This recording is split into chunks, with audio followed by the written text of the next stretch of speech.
part 2 of my presentation over my action research project on reinforcing staff behavior. So the data collection for the staff professional and develop attendance showed in the first week that 28 of 58 staff members logged in on time. The second week, 36 staff members logged in on time. And then both for the third and for the fourth week, 37 staff members logged in on time. For the staff shout-out system, the first week, 10 shout-outs were sent and 12 were received. The second week, there were 7 shout-outs sent and 7 shout-outs received. On the third data collection week, 45 shout-outs were sent and 54 were received. And the final week of data collection, 25 shout-outs were sent and 30 were received. So to look at the analysis, on the staff survey, when staff were asked to identify how engaged they were in professional development on the pre-project assessment, they rated themselves only 25.1% rated themselves a 3 or higher, with 5 being highly engaged. The post-project, 75% rated themselves a 3 or higher. This is an increase of 49.9%. So some things to consider about with this data is that during the third week of the project, the school district made an announcement to a return to full in-person to take place in roughly a month.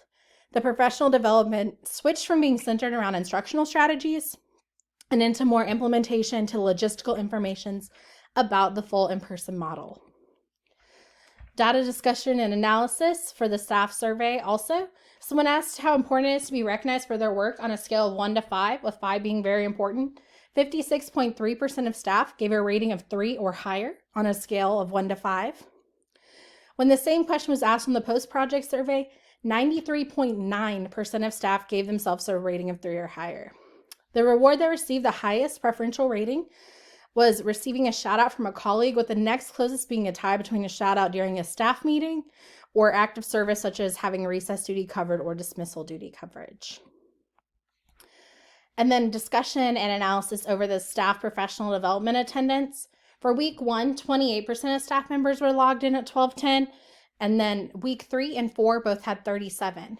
It is important to know that 13 staff members are shared with different buildings and are not required to attend the professional development in the building that I did my research if they're attending another building's professional development.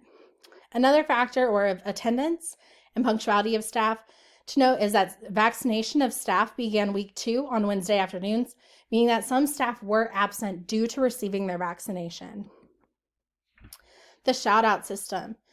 During the first week of implementation of a staff shout-out system, 10 shout-outs were sent and 12 were received. Week 4 of data collection over the shout-out system had 25 shout-outs sent and 30 received. Data shows that week 3 had the highest number of shout-outs sent and received, where 45 shout-outs were sent and 54 were received. When analyzing the data, the factor that changes the shout-out system link was sent out directly to the email of staff members to encourage use of the shout-out system in week 3. In all other weeks, staff members needed to locate the staff shout-out form on the staff Google site to complete the Google form. Dissemination of results and future directions. The implementation of a comprehensive, integrative, 3-tiered positive behavior reinforcement did appear to have a positive effect on staff behavior.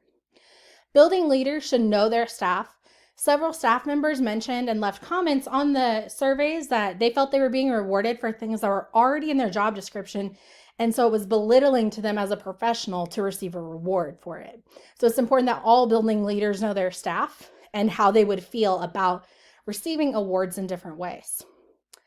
It is important that a building leader has an authentic, trusting professional relationship with staff when considering implementing a reward system, and that leaders need to create a detailed and effective plan.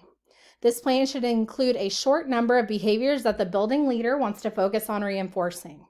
These behaviors can be areas that support the building's mission and vision, support new initiatives, and/or be areas that the building leader would like to see improvement.